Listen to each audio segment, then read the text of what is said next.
I'm Megan Young, and this is Mago Makes. This is my YouTube channel where I am going to bring you along on knitting adventures and teach you to love what I love. I'm going to teach you the art of knitting. So today is our very first lesson in learning to knit, and we are going to learn to knit these fabulous Garter Stitch washcloths. Now, these are supposed to be square. That doesn't look square. I'm aware of that, but this is fresh off of the needles as an example for you guys. And as you're knitting, it weighs it down and so it stretches out. And as much as I love y'all and I'm going to do some amazing things for you, I really didn't think it was worth it to block this out to be a perfect square when it's going to be scrubbing the food off of my dishes later. So let's talk about this washcloth, okay? This Garter Stitch washcloth is a great washcloth to learn to begin to knit. It's going to teach you a lot of basic stitches, the first step in the lessons that I teach students to knit.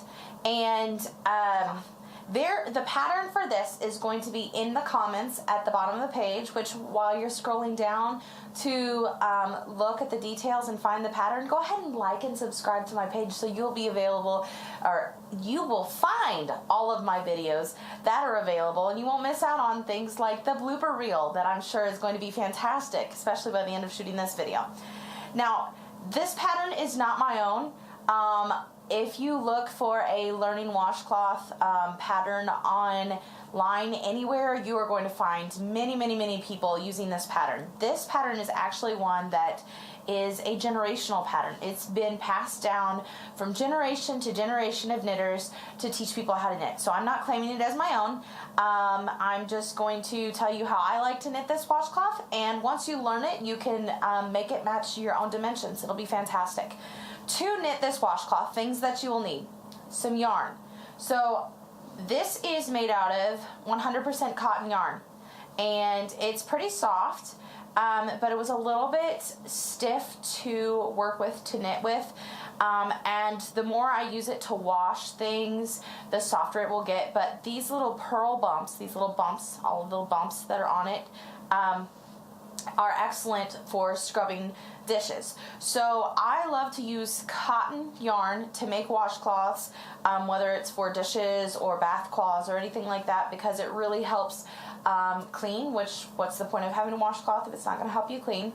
But also you can get cotton wet and even put it in the dryer on low and you won't have any issues. You don't want to use something like alpaca or wool or anything like that for washcloths. It will just make you cry whenever you do that, and then it goes through the washer and dryer and it ends up like that big and you'll cry. So you can go anywhere and find good cotton yarn. Some examples, and you can get them in all different colors. This is a striping yarn.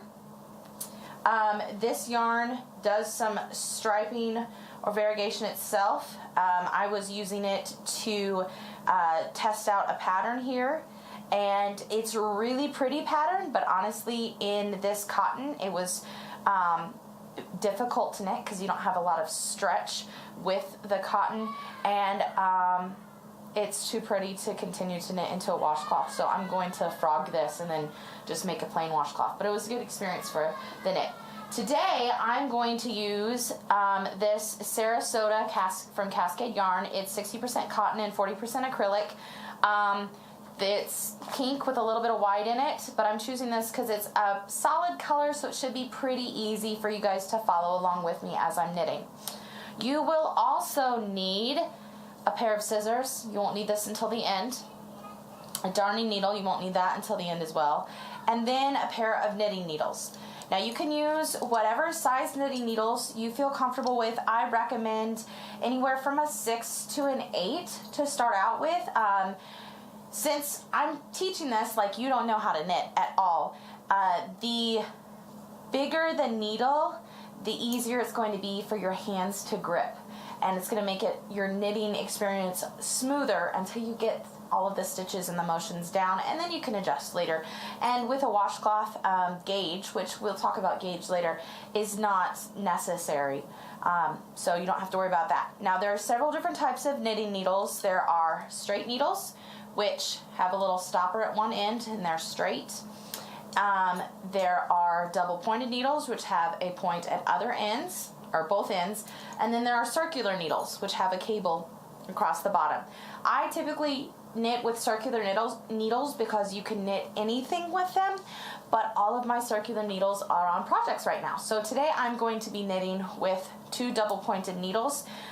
The reason why I'm choosing this is because my washcloth is not going to get wider than this here, and this just takes too much effort for me to use. So they're just there for demonstration purposes.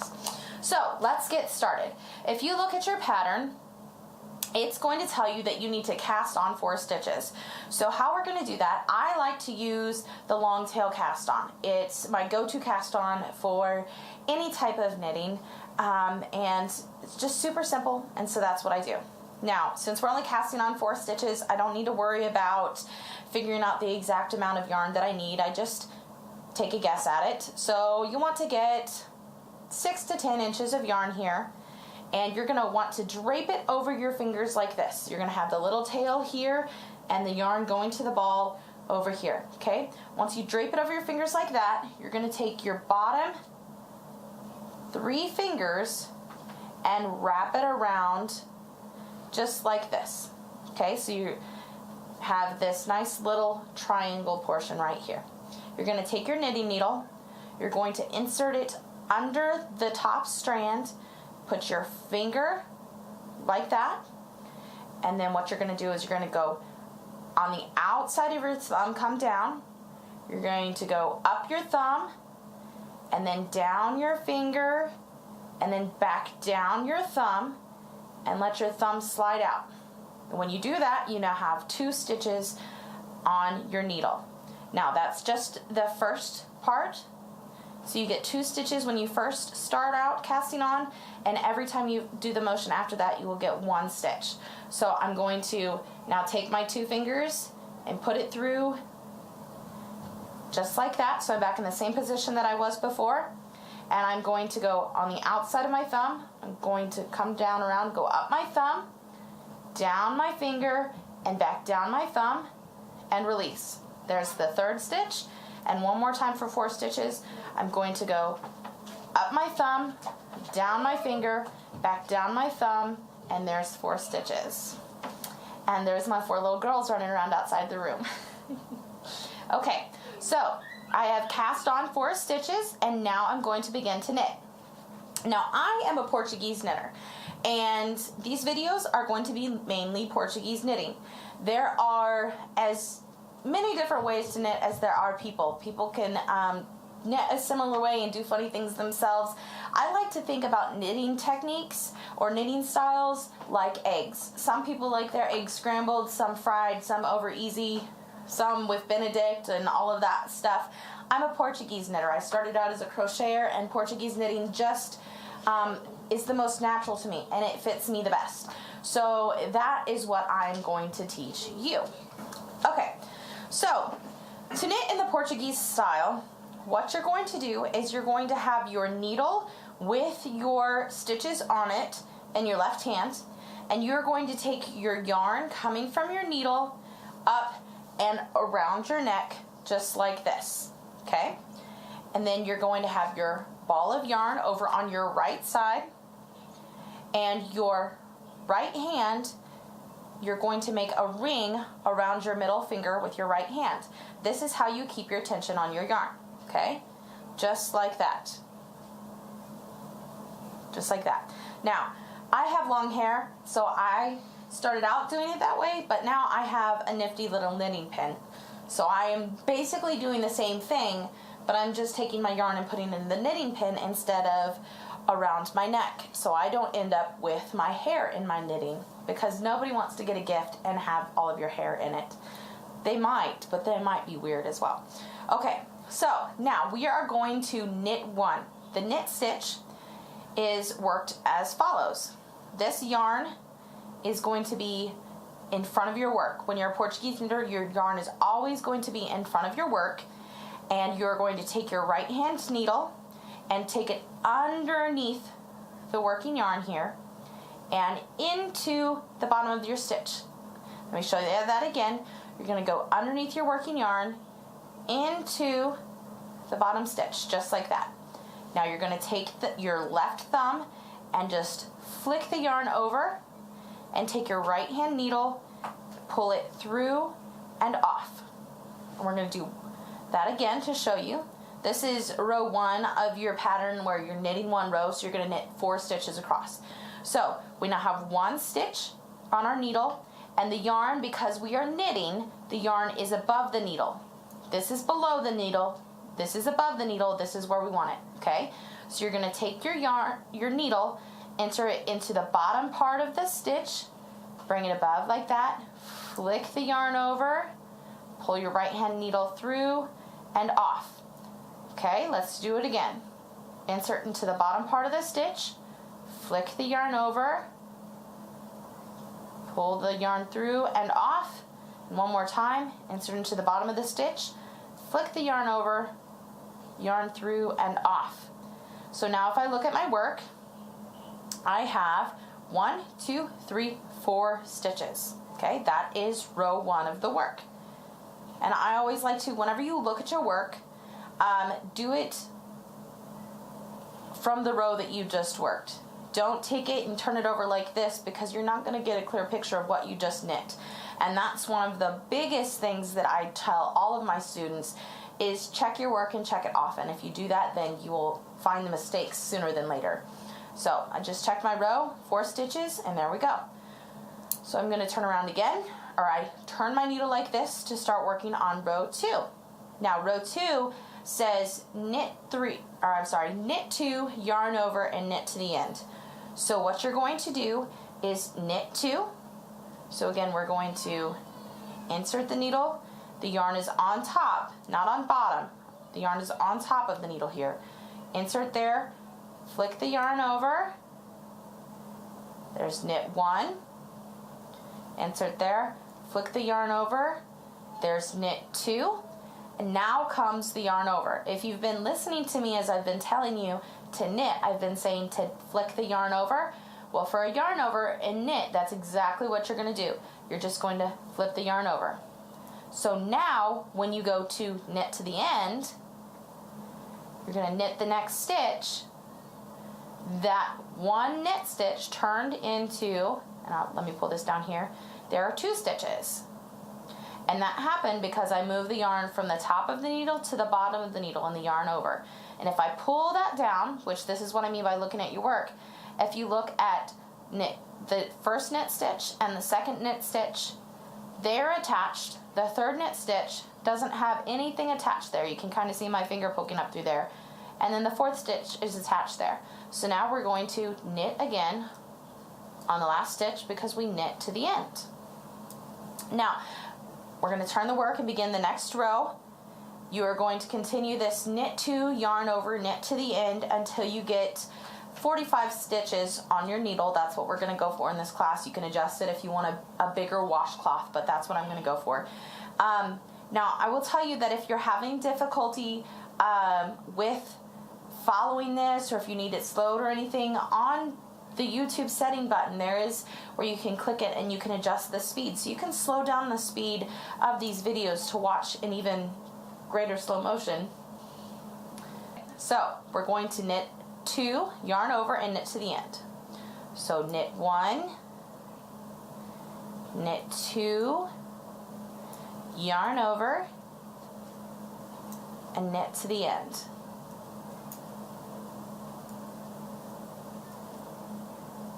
Now the thing that I really love about Portuguese knitting is how fast you can pick it up and how quickly it can go once you get the flow of it. Now, so there are 2 stitches, the yarn over that has nothing, and then knitting to the end. As you're knitting, remember me telling you that it's important to check your work and recheck it. An important part of that is keeping track of how many stitches you should have at the end of each row. With this pattern, it's pretty simple because you are adding 1 stitch each row. That yarn over that you're doing, that's how you are increasing a stitch in the row. So it's an increased row. That's what we mean is the number on your stitches in the row that you're knitting is going to be bigger than the number on the stitches in the row before. So I now have 6 stitches on my needle. when I knit the next row, I should have 7 stitches on my needle. So let's do that.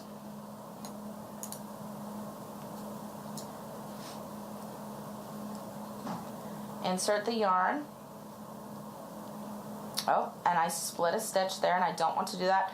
When I say split a stitch, that means that you put your needle in through the yarn like that, and that's not good. That's not going to give you, it's going to make your project not very pretty, but it'll also make your fabric not as strong, and it could tear easily, so we don't want that. So here's knit 1, knit 2, yarn over, and then we're going to knit to the end.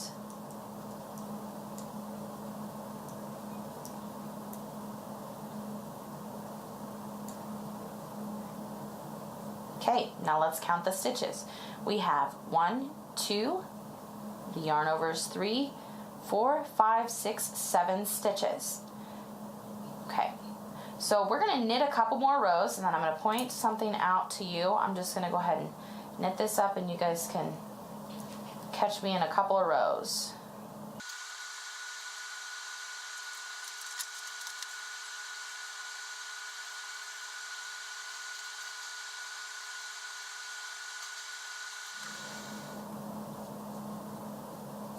Okay, so I now have, did I get that? Okay, see, I even have to check that I do everything right after every row. But I now have 2, 4, 6, 8, 10, 11 stitches on my needle. And if I pull my work apart, you can begin to see what the actual washcloth will end up looking like, okay? So our pattern, the knit 2 yarn over, actually serves a purpose, okay?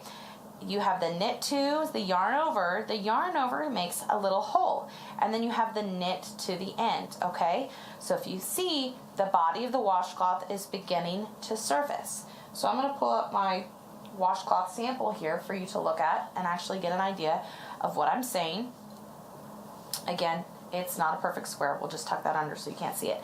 So this is the corner that I started on, okay?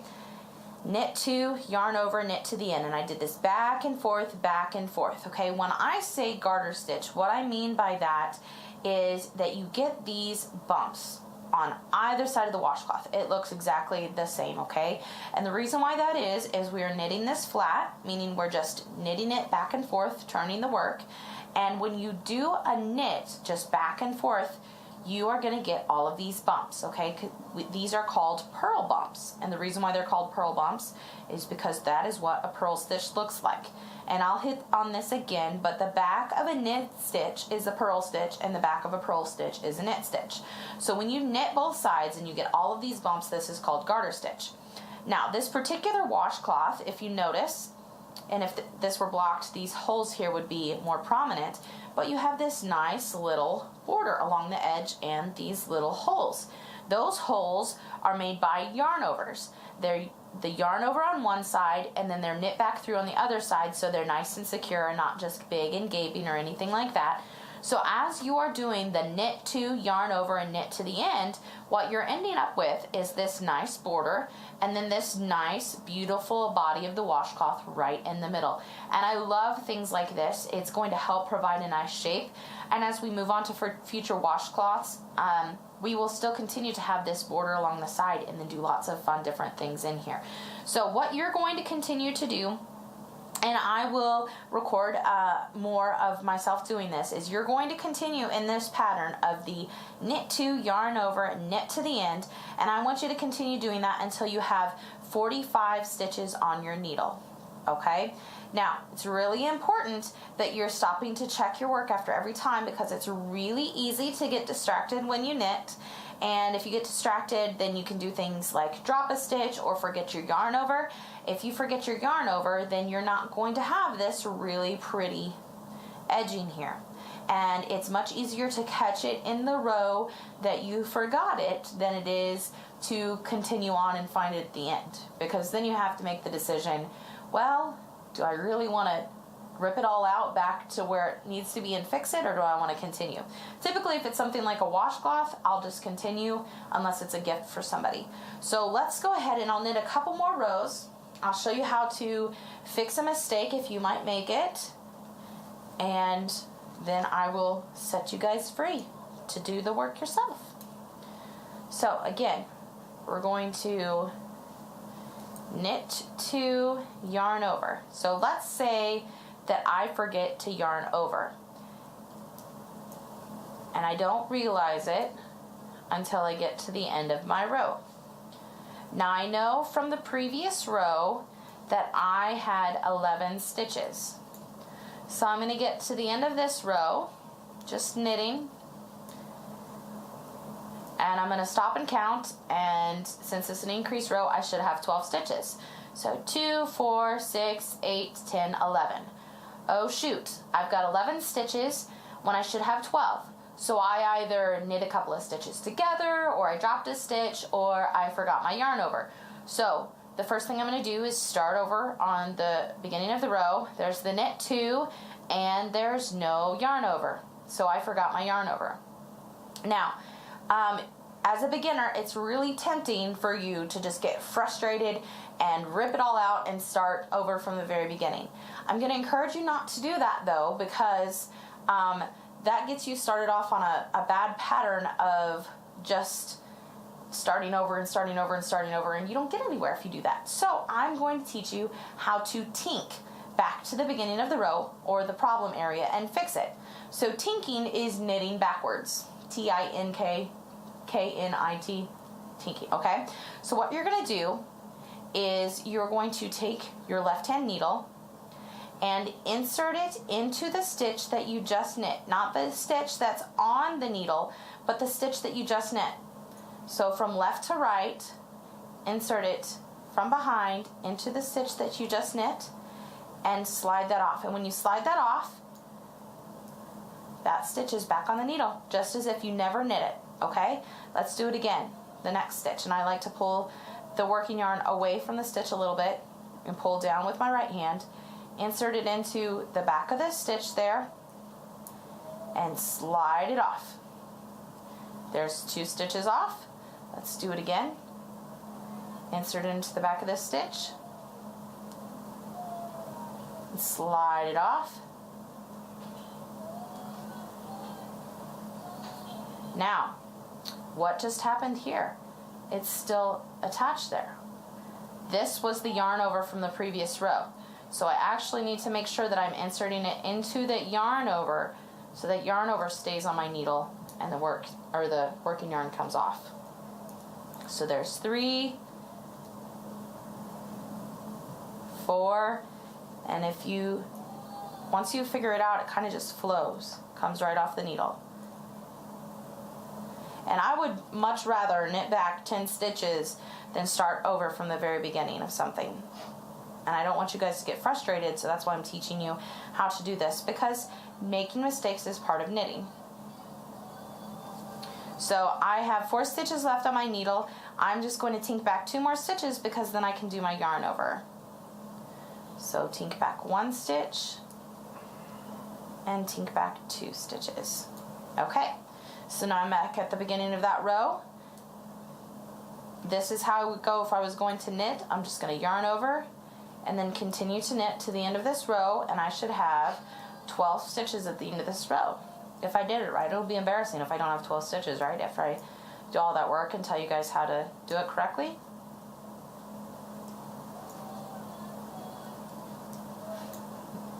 I can hear my little girl singing in the background. There'll be lots of kid cameos in these videos, just so you guys know, because that's just part of life. Okay, so we have 2, 4, 6, 8, 10, 12 stitches. Alright, very good. Now I'm going to do another row for you, and I want you guys to pay attention to how my fingers take care of the yarn on the needle. Okay, this isn't something that you necessarily pick up right in the beginning, but I like to keep a hold of the stitches that are on the ends of the needles, because if I don't and they're just floating out there, then they can just drop off the needle unintentionally, and then that can cause a whole bunch of other problems. So as I'm knitting, I just like to keep my fingers on the top stitches.